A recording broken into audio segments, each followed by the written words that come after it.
Good evening, everyone. Thank you so much for being here tonight for today's speaker event. A couple of notices before we start, but we will get going shortly. This event's going to run until about 6:45, 6:50 p.m., and then there will be an interval in which I will ask everyone to just remain seated as Mr. Scaramucci and a couple of guests will exit during the interval, and then I'll give some further directions as to how we're proceeding from there. The format of the event tonight will be, firstly, some conversation, including some of the many questions that some members sent in who couldn't be here tonight. And then I'm going to open up the floor to all of you. We really want to get as many questions as possible in from everyone that's made it down tonight.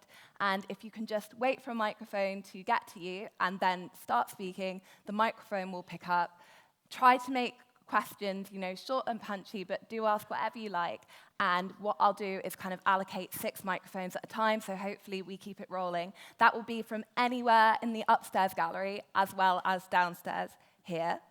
The other thing to mention is anyone who's watching this event on live stream, tonight the hashtag is #Scaramucci, please @Cambridge Union, and I'll try to read a couple of your questions there as well. But without further ado, tonight's speaker needs little introduction.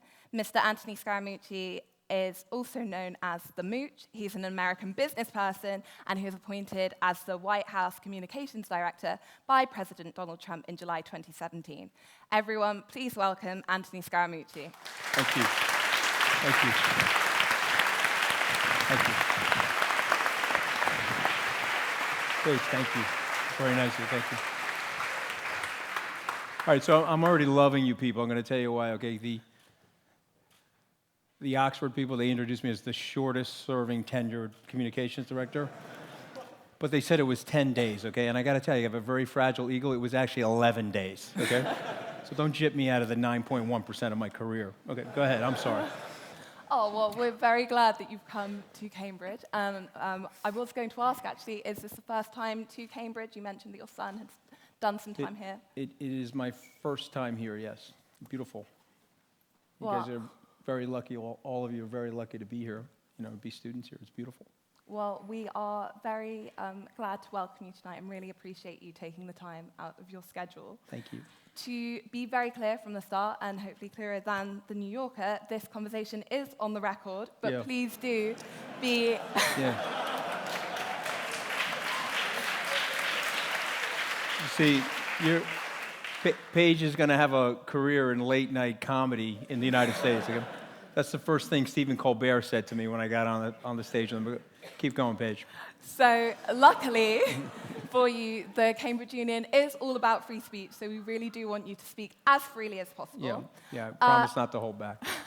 Exactly, and I think that would be a really interesting place to start. You are known as someone, and you very much entered a lot of the knowledge of a lot of us for being someone who didn't hold back, who was free with their language. Mm-hmm. Is there anything that you regret, particularly from your time in the US? Okay, so I left school 28 years ago, right? So I went to a school called Tufts University up in Boston, and then I went to Harvard Law School after I went to Tufts. And so I left school in 1989. It's 28 years later. And my message to you, if you're still in school, you got to be yourself.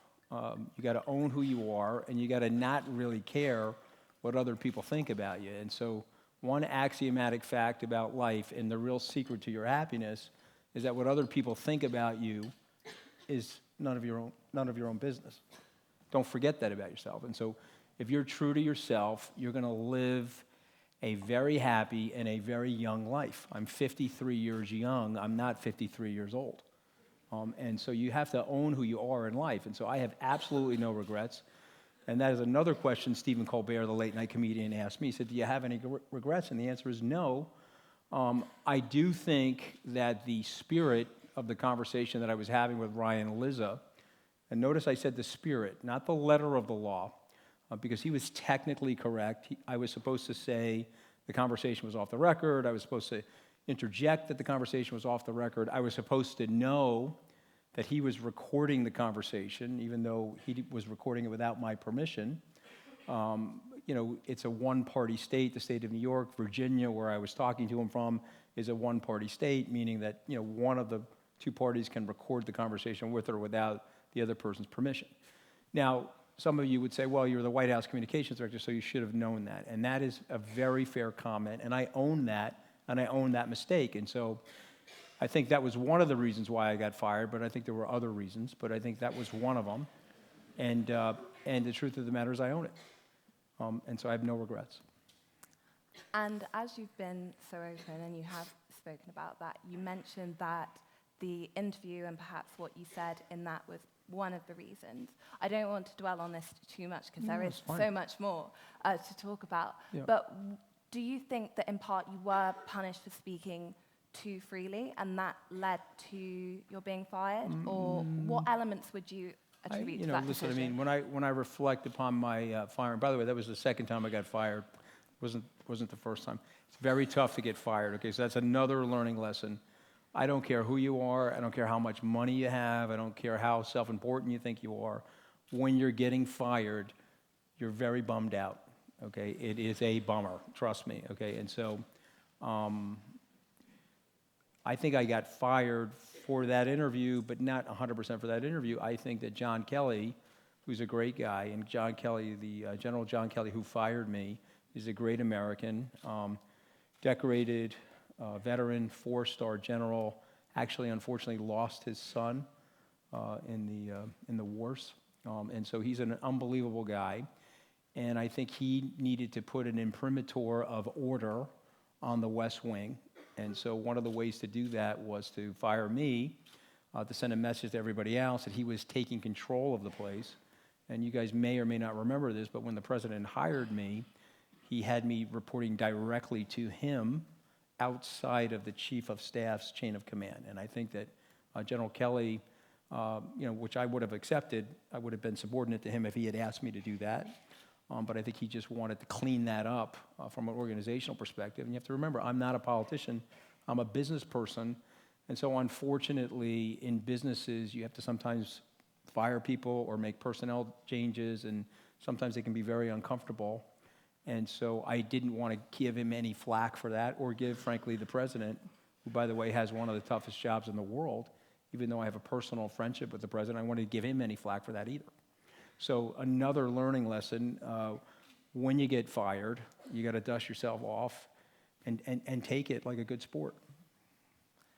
And you spoke with a lot of respect there for General John Kelly. Mm-hmm. There obviously are a number of high-profile individuals working in the White House at present under President Donald Trump. Yeah. But there have also been a high number of kind of leaks talking about infighting, and even individuals, for example, you mentioned Steve Bannon in your remarks to the New Yorker. He's also someone that's departed the White House since.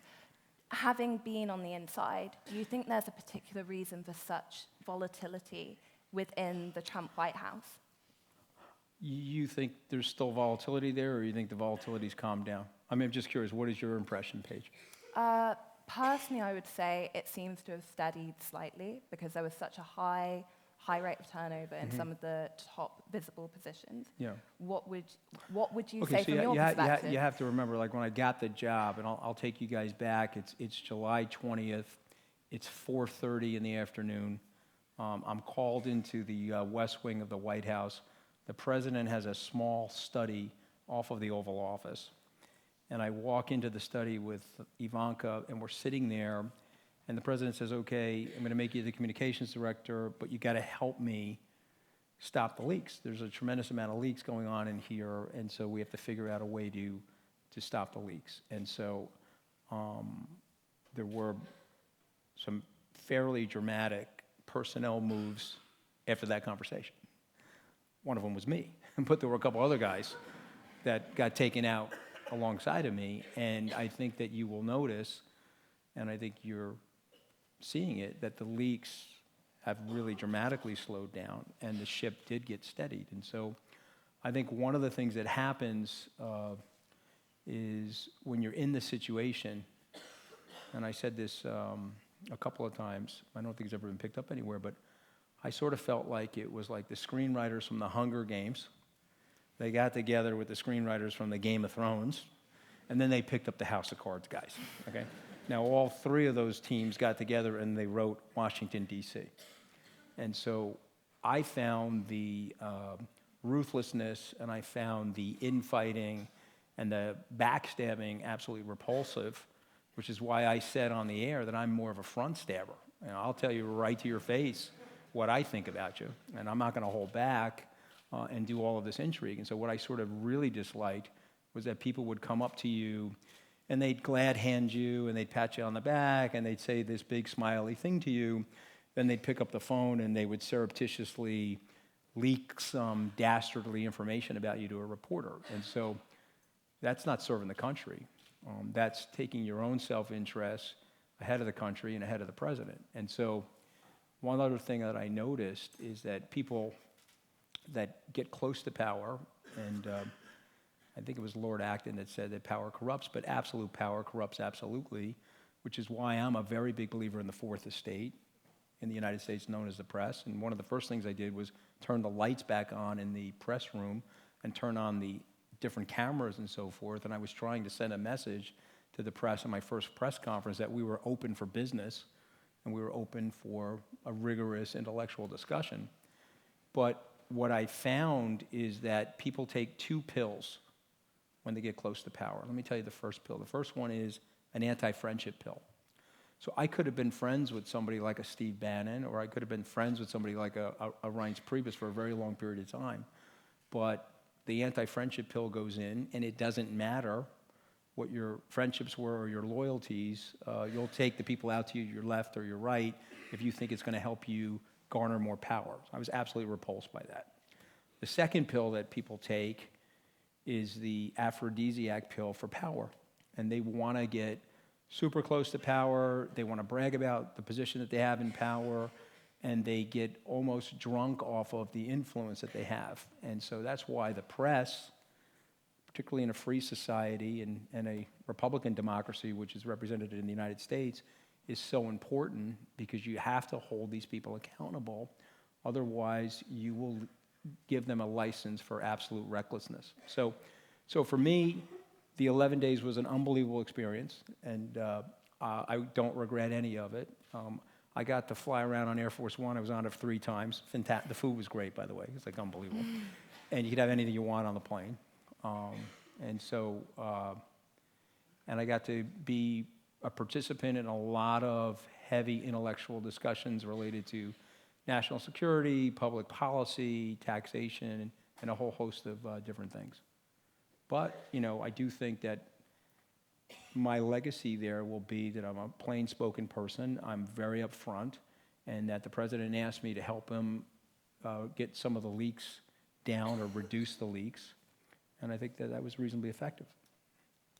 And I think that you also leave a legacy of someone who, regardless of what happened, regardless of how it ended, there was very much a sense that you had a very strong loyalty to Donald Trump, that even subsequent to the events, you don't speak about him in the way that some people might speak about their boss that fired them. And aside from maybe a couple of comments about his communications after Charlottesville, you've been fairly positive. Can you explain to us why you do have such a deep sense of loyalty to Donald Trump? Can I talk a little bit about the Charlottesville situation for a second?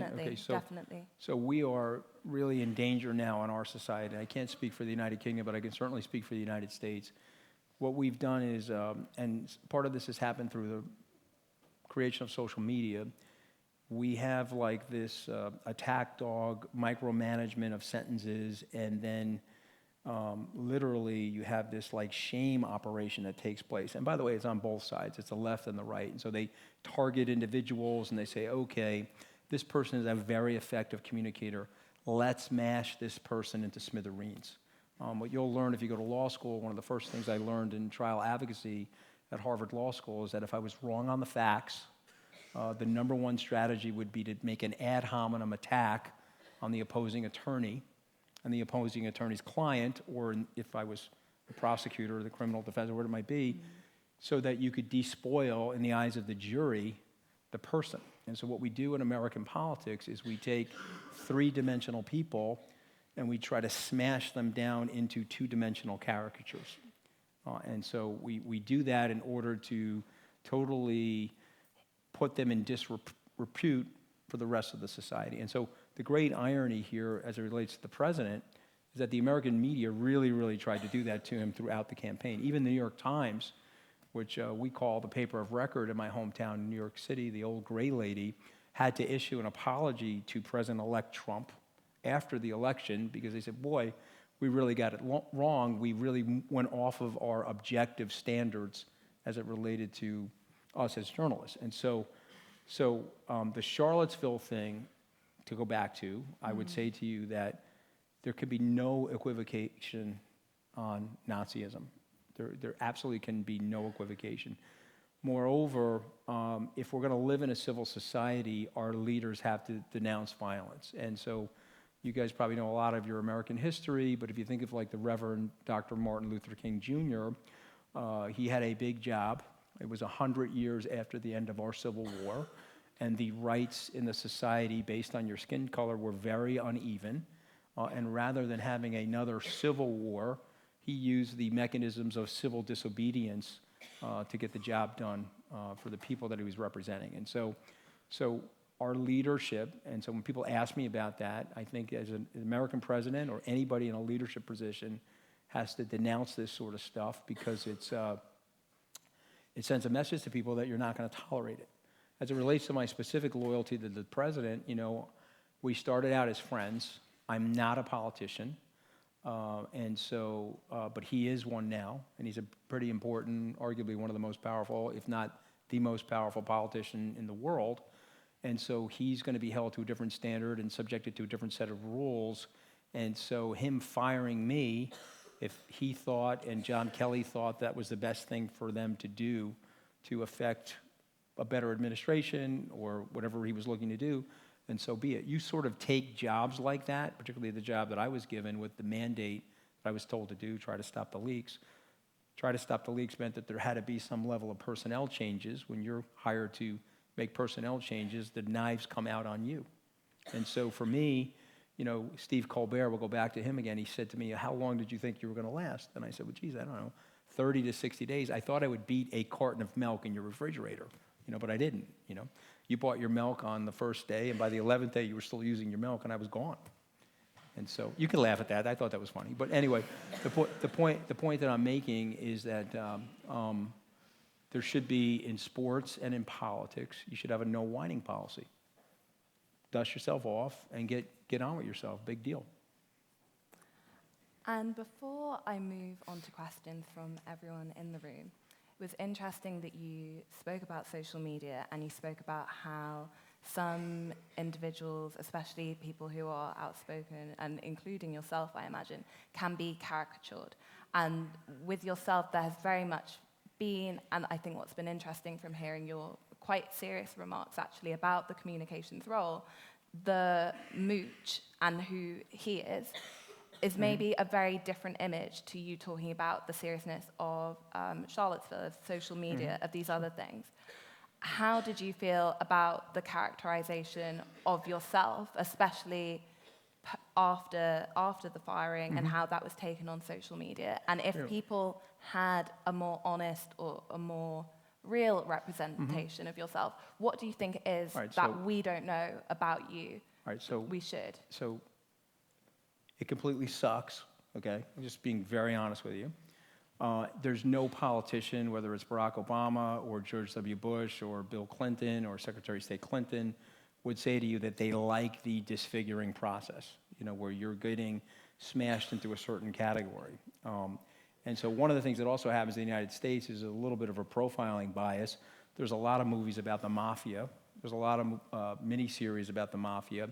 And unfortunately, my community, I'm from the Italian-American community, you get stereotyped. And so what they were really trying to do is they were trying to stereotype me. So I'm in the press conference. I'm asking people to open up. I'm turning the lights on, the cameras. I'm taking every question from the audience, which I hope I can take every question tonight. And I'm coming off of the stage, and the first headline is, and you can laugh at this, by the way, because I don't care, Tony Goomba takes over the press shop, White House press shop. Okay, Seth Meyers says that I'm a walking pinky ring. Okay, I thought that was funny. I'm going to be honest with you. Okay, but my point is that the disfiguring and the process of racial profiling started on me right away. And so they wanted to forget the fact that I went to Harvard Law School. They wanted to forget the fact that I started 2 businesses in the United States that I sold for over 9 figures each. They wanted to forget the fact that I was a trained economist at Tufts University, that I hosted a television show called Wall Street Week before I joined the administration. All of that had to go by the wayside, and they had to find a way to disfigure me. Okay, and so now there's a book by Nassim Taleb called Anti-Fragile. I don't know if you've heard of the book, but I'd recommend that you read the book, because what he writes in the book is that you need to be, in your life, every one of you need to be the opposite of fragile. Okay, you have to have a thick skin. You have to know yourself. You have to be true to yourself. You have to be anti-fragile, because in our society now, with the onset of social media and the anonymity of social media, you could get bullied. You can get picked on from an anonymous Twitter account. You can get trolled. And if you allow that to infect or to move your personality off of your true moral compass or who you are, then you're doing a great disservice to yourself. And so, to me, I have children. Some of them are older than you guys. I have a 25-year-old son. I have a 3-month-old son and a 25-year-old son. Horny Italian. Okay, what can I tell you? Okay, but my 25-year-old calls me, and he basically says, "Dad, are you okay? You know, this has been a humiliating process for you. You got fired. They're slinging you into the mud, and they are totally comporting and disfiguring you and actually who you are and what you represent. Are you okay?" And what I said to him, and I'll share what I said to him, is that not only am I okay, but I want you to watch me handle this so that it's a lesson for you when you slip and fall or something happens to you that you don't want to have happen. How are you going to handle yourself? How do you react to the situations in your life? It's not necessarily what happens to you, but it's how you handle it.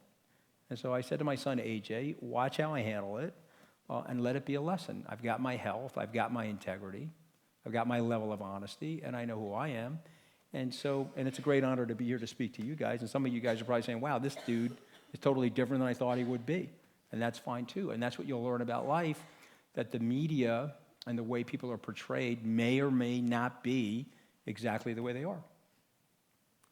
And on that, I think we will move out to the floor. So this is everyone's chance in the chamber to ask any questions at all. If you could just indicate with your hand, then I'll kind of indicate the first 6 people, and the microphones will come to you, and then we'll just work the way around. So I think firstly, we had one from just down here. If we have one from in the red up there, I think there's one just over there with the hand raised about 4 rows back. Yeah, if we take the individual just here in the grey jumper, and also just there. Yes, you. The both of you, so if you go consecutively. So if we make sure that stewards get microphones to all the appropriate speakers, and hopefully we'll keep it rolling until we need to cut to the interval. So if you want to start. Thank you so much for your very interesting talk tonight. I have quite a serious question for the starter. Based on your personal experience with Donald Trump and how you know him on a personal level, do you think that it is possible or likely that he will attack North Korea? Okay, that's good. Yeah, so if everybody heard the question, is it possible or likely that he will attack North Korea? So here's what I would say about that, because I'm not in my job anymore. I'm only saying this as a private citizen now, and this is without talking about the severity and the national security issues related to it. What I would say about the president, which I think is very unfair to him, and sometimes he does a little bit of this himself through the bellicosity of his rhetoric on Twitter, but what I would say about the president is that he is by nature a war avoider. He is not a war starter, and by nature, he would have a general reluctancy to deploy troops in situations relative to not. And that has been my experience with him in private conversation. That has been my experience with him in policy conversation, and that has been my experience with him as a human being, as a father, and as a grandfather. And I want to talk a little bit about Afghanistan, if you don't mind, because I think it's threaded into this. We had a personnel policy disaster in Iraq. When I was in Iraq in January of 2011 on a troop support mission, the Pentagon recommendation was to leave 20,000 troops. And so when I asked General Austin about that, he said, well, if we leave 20,000 troops, there's a community here now known as Daesh, which the Americans now call ISIS. If we don't leave the troops, we won't be able to contain ISIS, and they will start taking over large swaths of land here in Iraq into Syria, and this will lead to a security disaster for the United States and an increase in terrorism towards the West. So Susan Rice and President Obama made a decision to withdraw all of those troops, and it did cause a refugee crisis in addition to everything else that was said. And so now you're in Afghanistan, and General Campbell does a very good job of convincing the West Wing of the White House, the Obama administration, to leave 9,800 troops.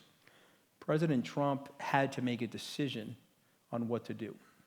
Now, if you think North Korea is a bad situation, Pakistan could potentially be 70 North Koreas, potentially. I think the situation is under control now, and I think we have a pretty good to very good relationship with the Pakistani government, but you have to know that there's a high intensity of radicalism in that nation, and that nation is equipped with nuclear weaponry. And so if you don't put the troops strategically in the right situation, whether you like that or not, and believe me, nothing would pain me more to see men and women that are my children's age be in harm's way. But if you don't make that geopolitical decision to do that,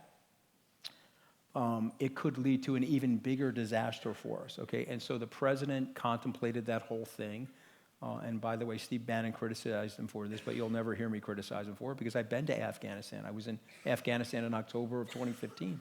So we put an additional 4,500 troops there, pursuant to the recommendation of Secretary of Defense Mattis.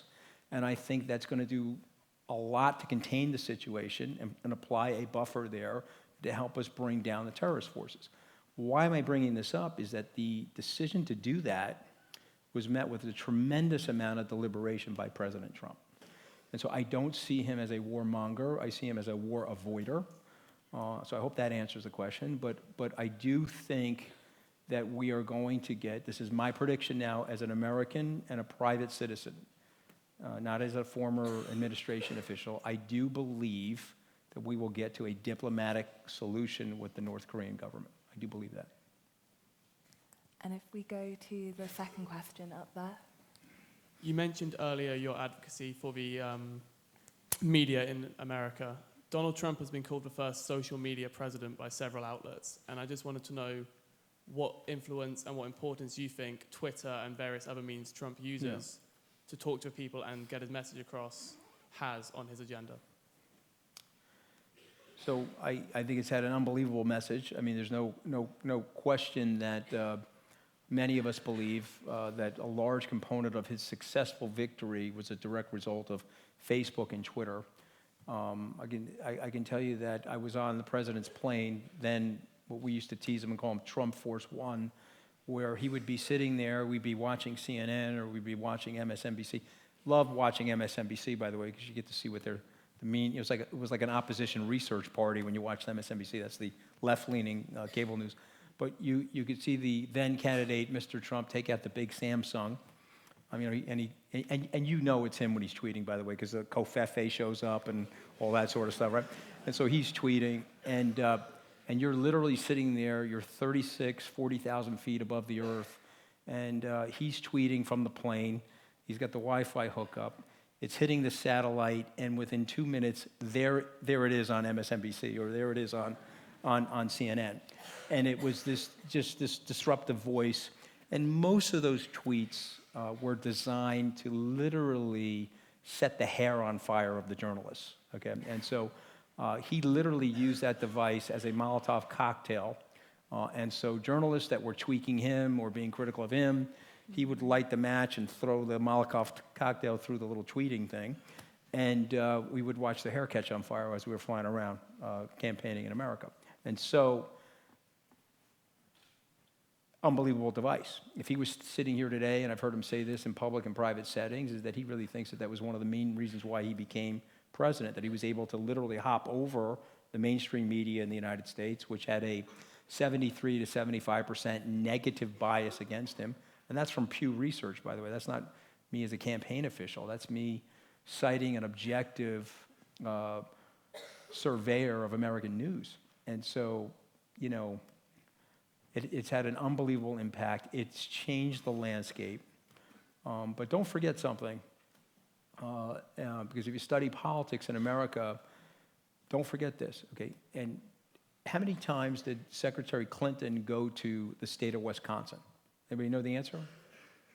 During the campaign. Somebody said 0. They hear 0? Okay, so you have to think about this. Secretary Clinton went to the state of Wisconsin 0 times during the campaign. The president went there 16 times, or then the candidate. You have the Speaker of the House, Paul Ryan, who's from the state of Wisconsin. He's one of the most powerful politicians in our country, the Speaker of the House, from the state of Wisconsin. You have Governor Scott Walker, who's a personal friend of mine, who I started out with. I was the campaign finance chair for Scott Walker before I joined the Trump campaign. Scott Walker they're living in a blue state, left-leaning Democratic state. Scott Walker is a Republican governor. He won a general election in the state of Wisconsin 3 times. He won a recall election, a recall election, and a re-election. So I don't know who the campaign advisors were for Secretary Clinton, although President Clinton told her to go to Wisconsin. If you read the book Shattered, you'll find the information there. But you've got a Speaker of the House and a Republican governor, and you've got the candidate from the Republican Party descending on Wisconsin, and your status quo political consultants are telling you, hey, you own Wisconsin, you don't have to show up in Wisconsin. And so she lost Wisconsin. I don't know, somebody can Google it. I think it was like 1.5 or 2% of the vote. Had she showed up in Wisconsin, she did win the popular vote by, I think, 3.5%. But the 4 states that she really needed to win to block a Trump presidency were Florida, Wisconsin, Michigan, and the state of Pennsylvania, which my family is originally from. And she lost all 4 of those states. How many times did she go to Michigan? Anybody know? She went 1 time to Michigan, 48 hours before the campaign. And we were with the candidate when they made the announcement that morning, because he did something that you got to really hear, because you'll understand a lot about him. We were in Altoona, Pennsylvania. He was speaking. It was 10:30 at night. He boarded the plane at 10:30 at night, and he sent a directive to the campaign to fly to Michigan that night. He told the campaign staff on the plane that he wanted to leave everything on the field.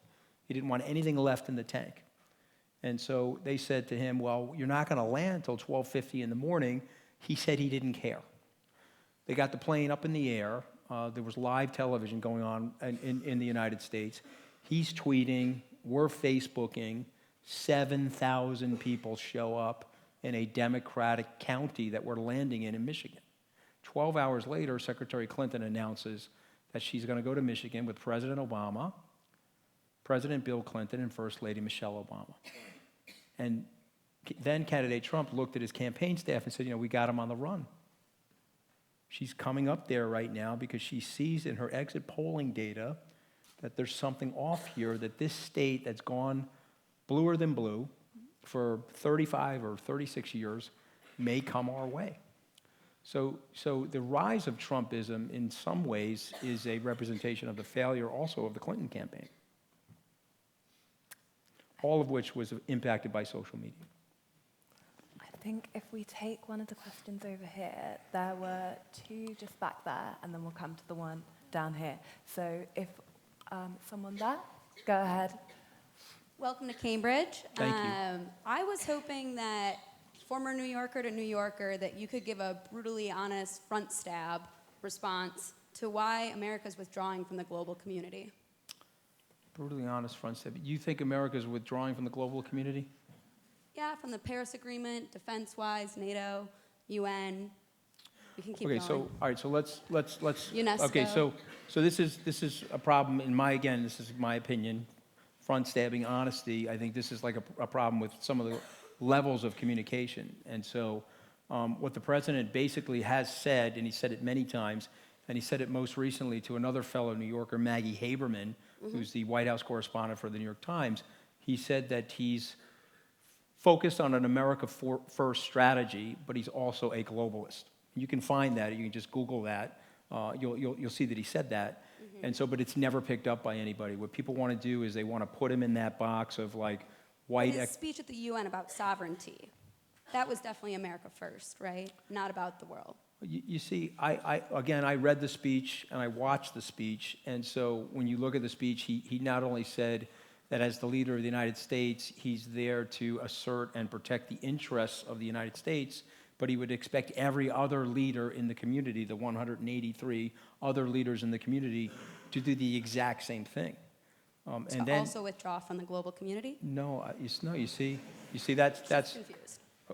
Okay, but again, that's where we're going to disagree. Okay, I see the president as somebody that, and you guys may not like this, okay, but if you don't fix the problem of the American worker and the American middle class, you are going to lose the aggregate demand that you need to create the global growth to lift many, many more billions of people out of poverty. And you have to fix that problem.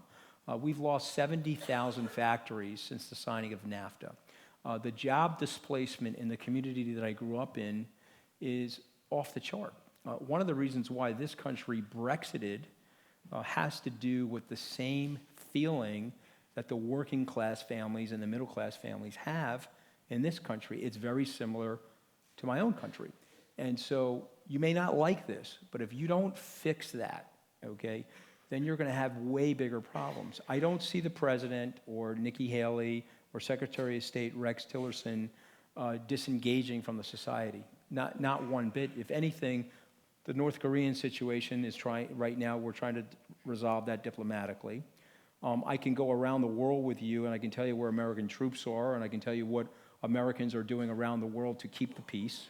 And we've had roughly 71 years of peace since the Second World War. But I can also tell you, we can talk about the climate change thing if you guys want. The Climate Change Accord, and a lot of you are not going to like this, and I'm not a climate change denier, by the way. People ask me about it.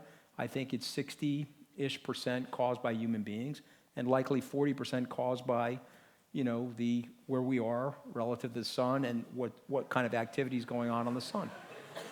Oh, so you guys disagree with that? You don't think that the position of the Earth has anything to do with the climate? You got to do more research on it then. And so Okay. you just have to. Okay, so you disagree with me. That's okay. But what I love about the conversation is that we can have a spirited, open conversation about it without the inanity of personal attacks. So I just disagree. I think America is as engaged now as it's ever been in the global community. But you got to get the growth rate up in the United States through 3% if you really want to see the prosperity that you'd like for the globe.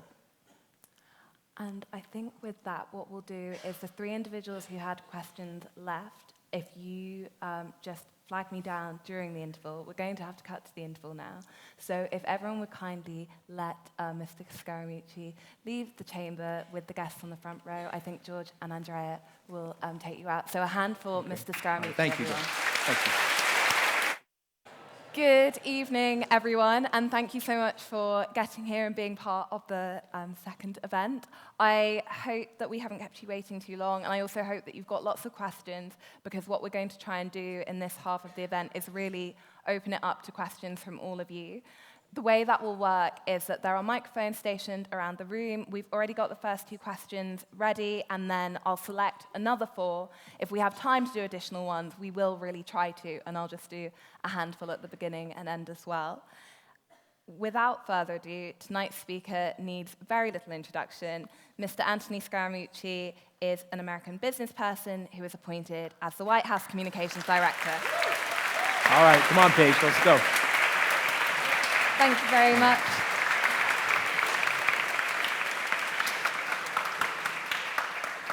Thank you. And hopefully, as you can tell from the warm Cambridge applause, we are really grateful to have you here. It was louder than the Oxford applause. Excellent. Thank you. Right, go ahead. Excellent. I said that to the Oxford people too. No, I'm learning how to be a politician. Okay, go ahead. I'm sorry. No, not at all, not at all. It would be interesting, actually, to hear. You were in Oxford the other day. You've come to Cambridge, another big university town, today.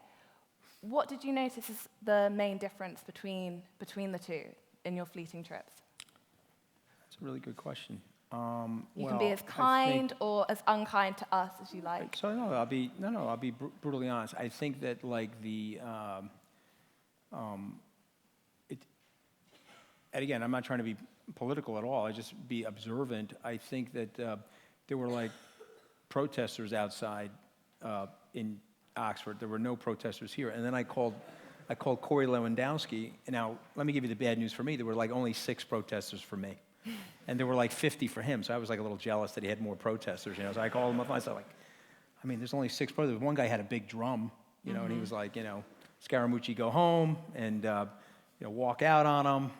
And there was like only 6 of them, so I sort of was disappointed. You know, I thought I would get more protesters. But the fact that there are no protesters here is either you guys are not upset enough and you need to be more upset about things, or you're more polite than the Oxford people. It's one or the other. So let's choose the latter, I guess.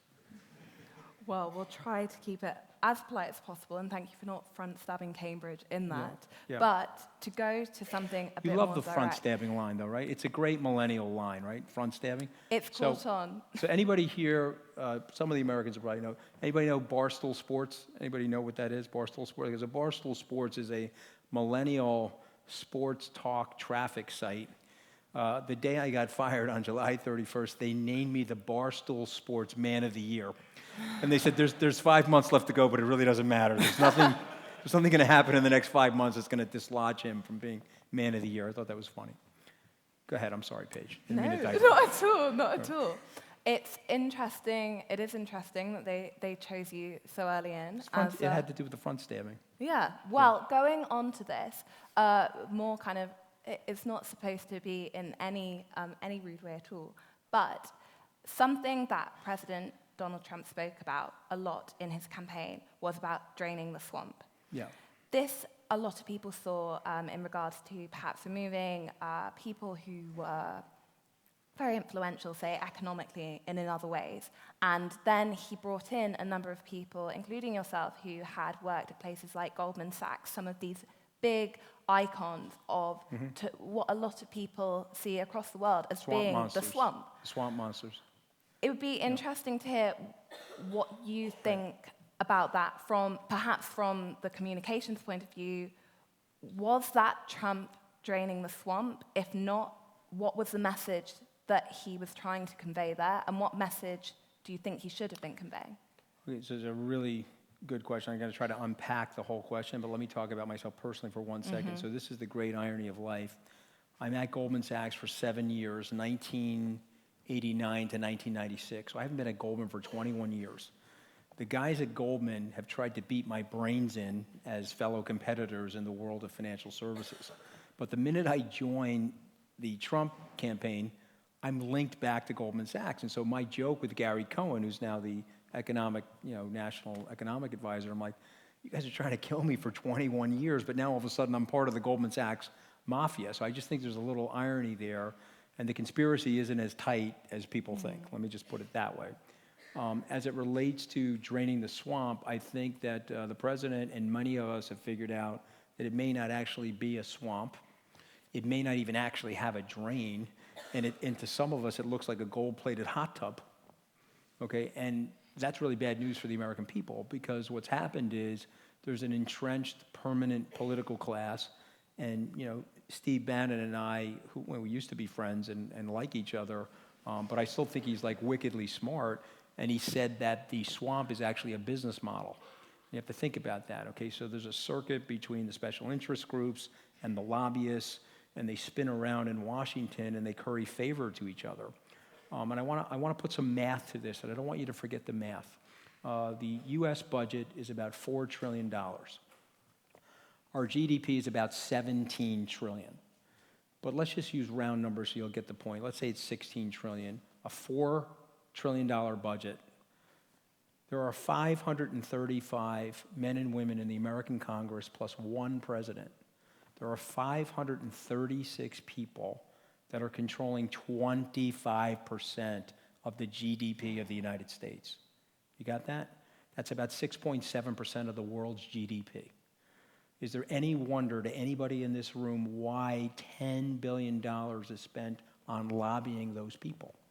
And so here's the nightmare scenario for that permanent political class, the Democrat and the Republican that sits in that political class, that a barbarian can come to the gate and knock down the gate.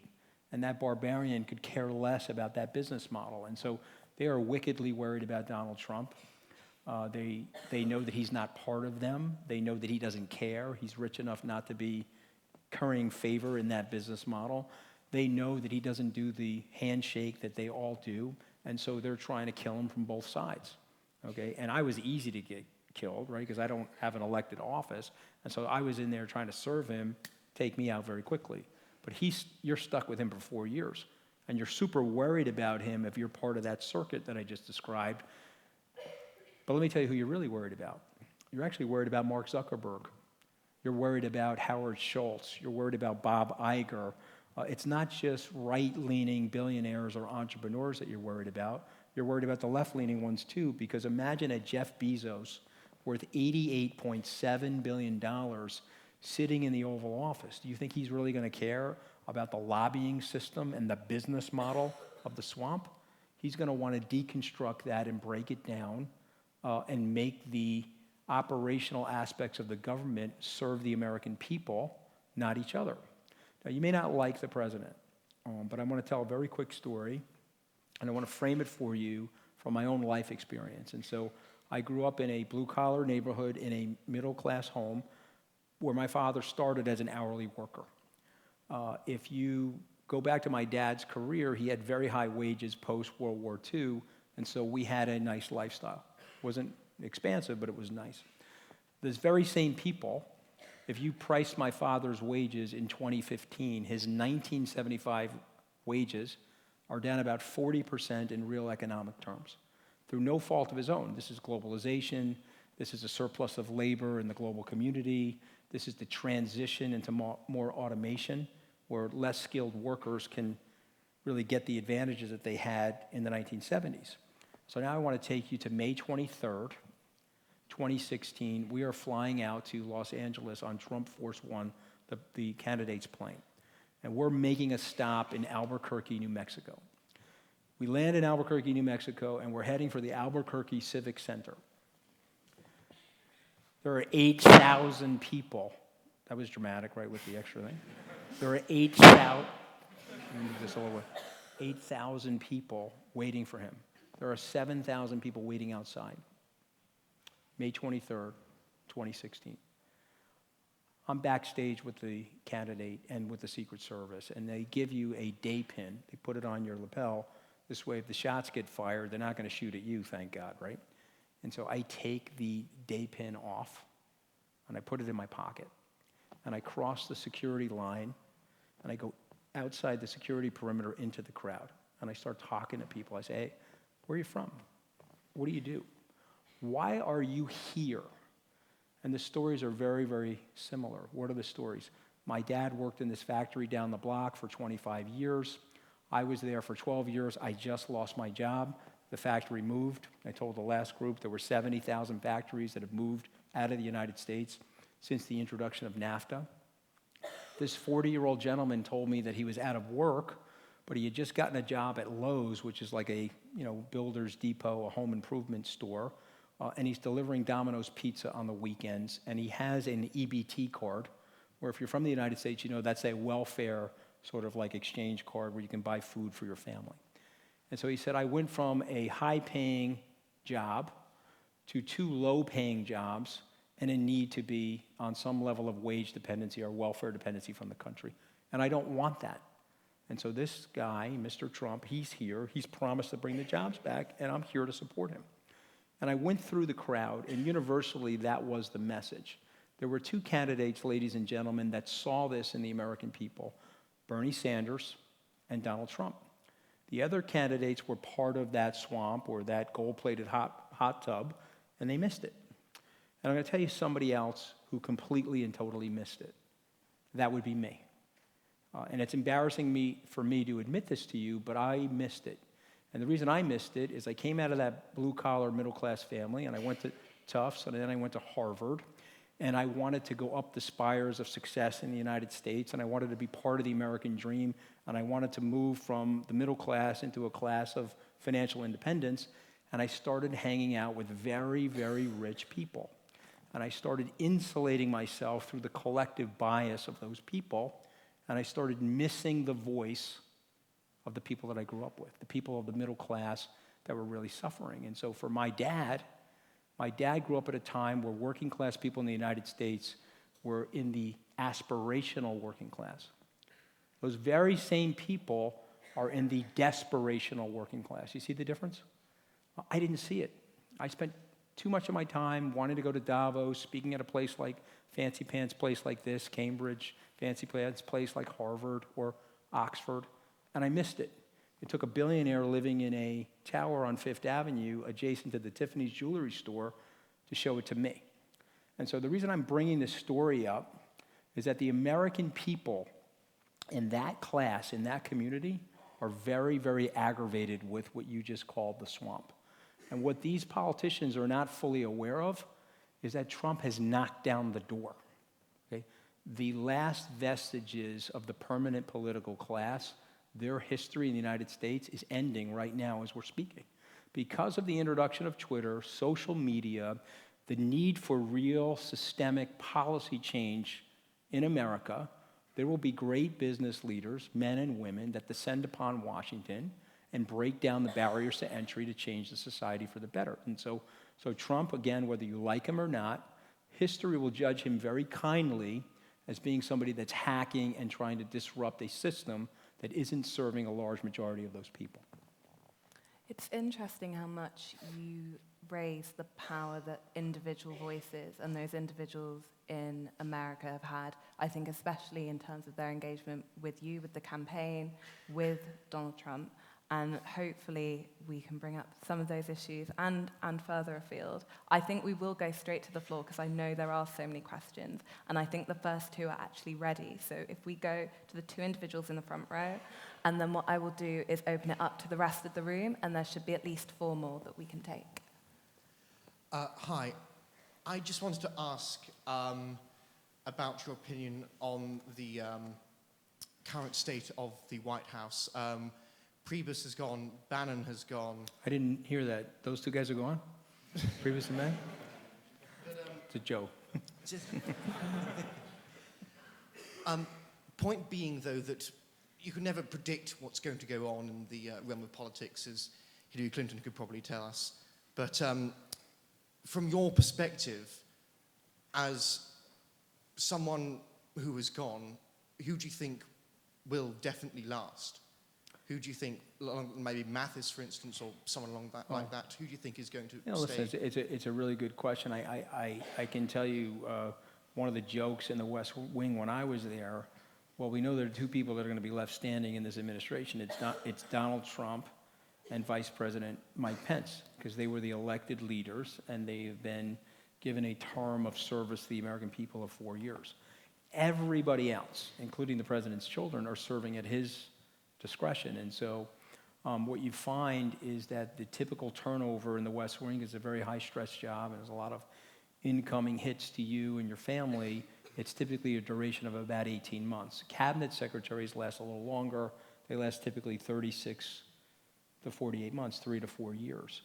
Very few people do what Valerie Jarrett did, who's a personal friend of mine, where she started on the first day of the president's presidency, Barack Obama's presidency, and lasted to the last day. So I expect and predict there will be a lot of turnover. I don't think that will necessarily be a bad thing because there's a lot of burnout in these jobs. Although in 11 days you don't get a lot of burnout, I can tell you that. You're still very fresh, okay? But it's hard for me to predict. But you mentioned Jim Mattis, our Secretary of Defense Mattis. I can just tell you that he is an unbelievably terrific guy. He's one of the most knowledgeable people that I've come across in my life. He's a great intellect. He's a war hero. He's tremendously respected by the his fellow members of the military, and he has an Eisenhower-esque like way about him. And why do I reference Eisenhower? Eisenhower ended the Korean War in 1953. He promised an armistice, and he got it done in June. There were probably 6,400 American troops that died from January 20th to the June armistice, when the DMC was finally set. From that day forward, over the next 7.5 years, we didn't lose one American serviceman or woman anywhere in the world. And Eisenhower had saw the brutality here. He was the Supreme Allied Commander for the European theater, and he saw the viciousness and the brutality of war, and he did everything in his power as the American president to prevent and stop war. And Jim Mattis is cut from that mold. So I have an enormous amount of respect for him. And if we go to the second question down here. Hi, born and bred in Brooklyn, so it's nice to see another What New part? Yorker. Williamsburg? Carl Gardens, so very Carl Gardens. Italian-American, actually. Yeah. My I'm liking you already. You want me to get an extra seat for you up here? may or not you're like me okay? much longer. Oh, go ahead. Fine. I'm used to it. Okay, this is, hold on. This is vodka. Let me just take a sip of the vodka before you go. Go ahead. In many ways, it feels like Trump is still running for president with the regular rallies, the campaign-style rallies, very defensive tweets. It certainly helps people who want to caricaturize him. And as an American living abroad, it's beginning to feel like we're all suffering from that caricaturization. When you were appointed director of communication, how did you intend to help the president appear more presidential? Good question. So I think you'd have to go to, if you Google my name, communications plan, you'll see that I had a 7 to 10 page communications plan that I was ready to implement for the president, that I had literally, I learned that I was going to be the communications director at 4:30 on July 20th. So I didn't have a lot of time to prepare myself to be the communications director, but over the course of the 11 days, I was writing a communications plan. And one of the things I said at my first press conference, and I only had one press conference, and I only had I had 2 Saturdays and 1 Thursday. I mean, it was short stay. But one of the things that I said was that from a communications strategy, we'd have to close the gap between us that are close to the president and see the president for who he really is. We have to close that gap between the way he's being portrayed and the way he's being characterized in the media, and we have to close that gap. And so if you go to that 7 to 10 page thing that I put together, you'd see that there were measures and steps that we were going to take in order to do that. But it's interesting, you use the word, I think you use the word defensive on the tweets. And so it's interesting because I think the tweets are a combination of defensive and offensive, if I were really characterizing the tweets. But I do find that the president is tweeting less defensively when he feels he's being well defended by others.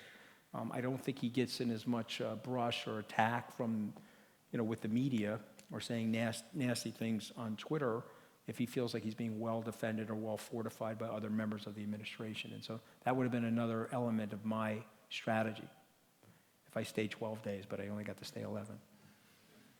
And I think in a moment I will pick up, because we've had a question in via Twitter, incidentally, which I think will pick up on a couple of points there. But I'd also like to just get the next 4 questions ready. So if you just indicate with your hand if you do have a question, we'll get a microphone across to you, upstairs or downstairs. If we go for one just there, I think there's someone just in the red jumper back there, one just here, and then finally one with the scarf just there, the black scarf. Yeah, you. Fantastic, with the ponytail. So we'll come back to those questions in a moment. Via Twitter, and kind of picking up on, we just spoke a bit about the role of being communications director for someone who is seen, for better or for worse, being a highly communicative individual with Donald Trump. And there's both his message and talking about what the question addressed there, but also his response to things. We touched on this a little bit earlier when you mentioned about Charlottesville and how important it is to have a clear message on that. Another key issue to respond to recently has been with the Harvey Weinstein allegations and the scandal around that, what that has built up about individuals in power. I imagine that, on a different note, Hillary Clinton's communications director, she was here just a few days ago in England as well, would have had to talk a lot about how she handled the messaging around that. If you were with the seven... Not to interrupt, the messaging of Secretary Clinton related to Harvey Weinstein? Or what do you mean? Yes. Relating to... And when she was here, and you have spoken about Secretary Clinton a bit in the campaigning context, when Secretary Clinton was in the UK, she tended to be asked about two key men, Harvey Weinstein and Donald Trump. If you were with Trump now, still as communications director, implementing that plan that you spoke about, how would you be handling that message, his response to a scandal such as this on an issue that is so significant in American culture? Okay, so I just want to make sure I totally understand the question. The question is really related to what the president should be saying or not saying related to Harvey Weinstein. Is that correct? The president, or more widely, the White House. How should they be responding to this? What message do you think should be made clear here? Yeah. So listen, it's a really good question, and so I don't like answering hypotheticals because it's like the first thing you learn in law school is don't answer a hypothetical. But I'm going to do my best to try to answer it because I think it's a really worthy question. I think that there has been a lot of good things that have come from social media and a lot of good things that have come from the process of exposing people who have power that operate with that power with some level of bullying or subversion to people that they have power over.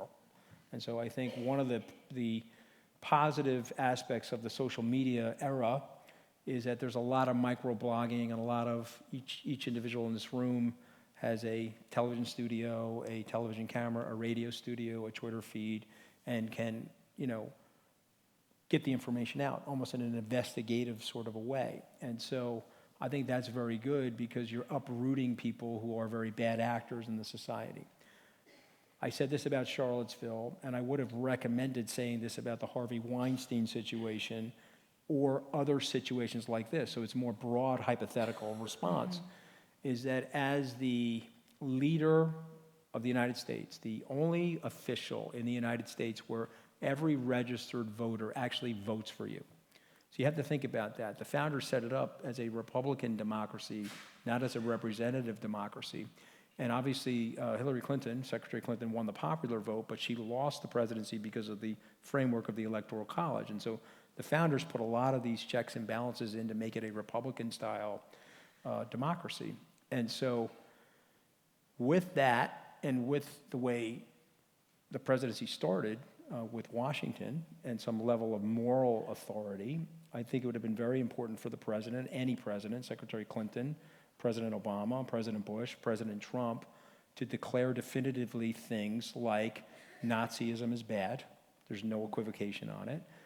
Sexual predation is very bad. There should be no equivocation on it. There are certain moral truths that we all know. Potter Stewart is a Supreme Court justice. When I was at Harvard Law School, the joke around campus is he wrote this beautiful Supreme Court decision.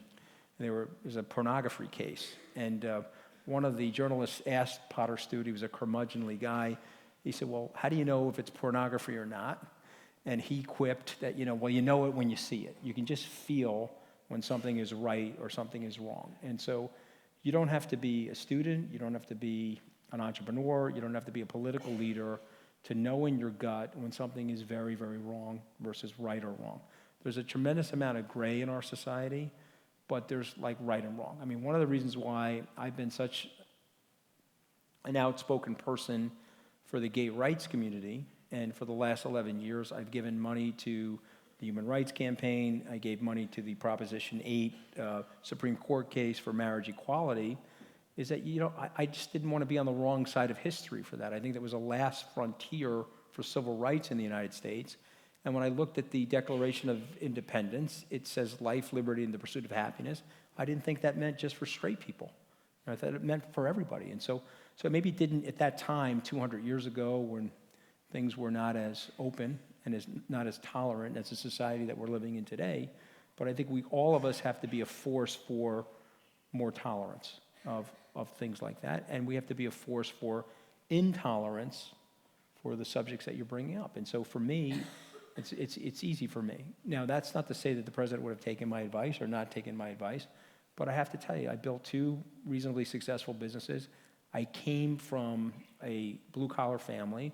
I started on Wall Street with about $150,000 of student debt.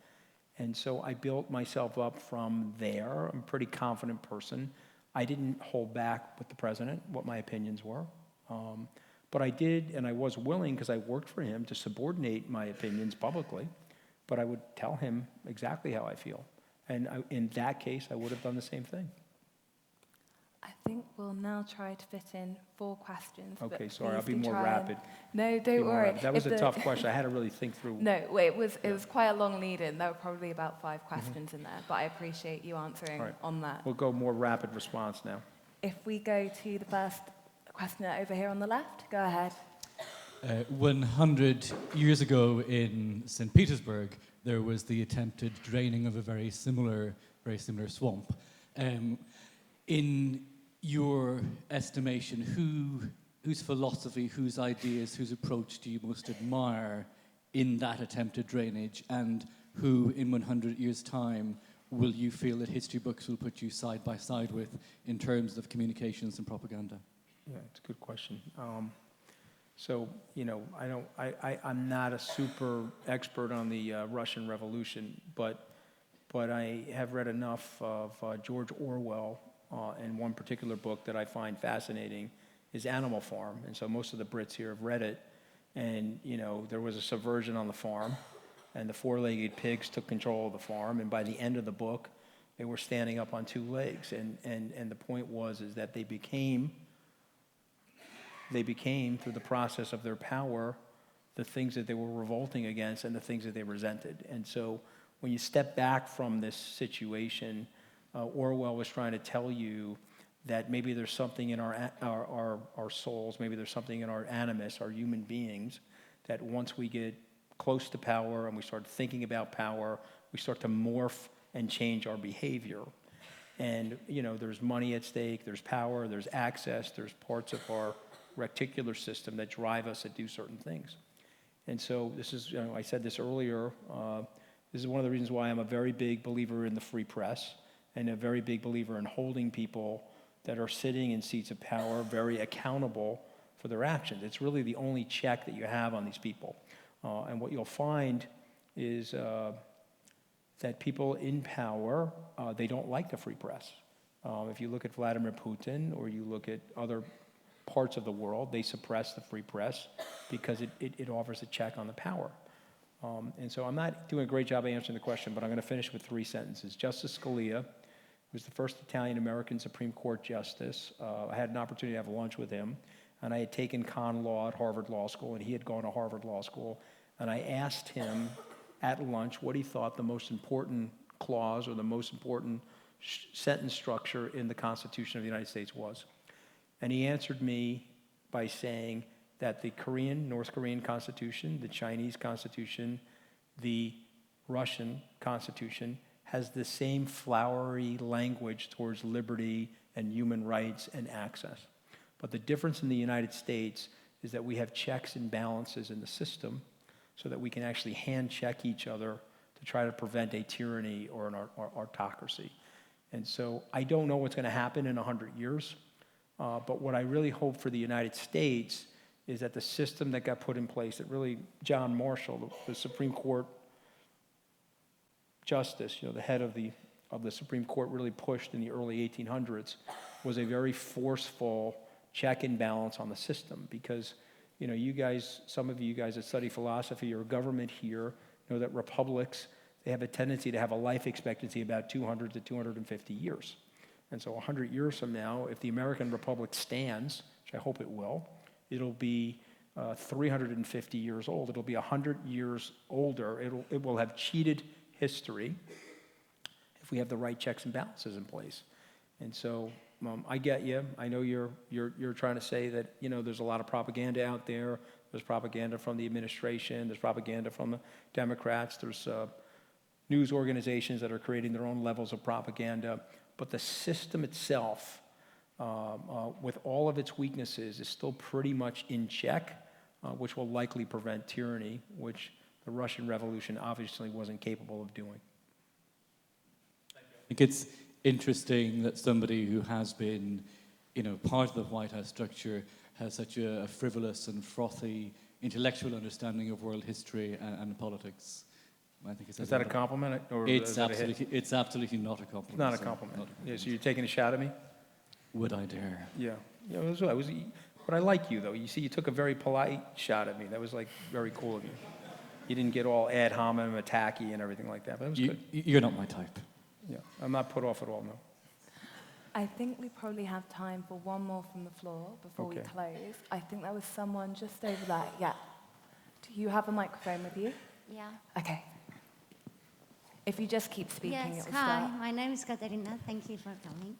So, I've read a very interesting article 3 months ago, which actually was referring to the way Jared Kushner orchestrated the data and analytics through some technology startups he was venturing in the Bay Area, and how by analyzing the information helped actually the election of Donald Trump.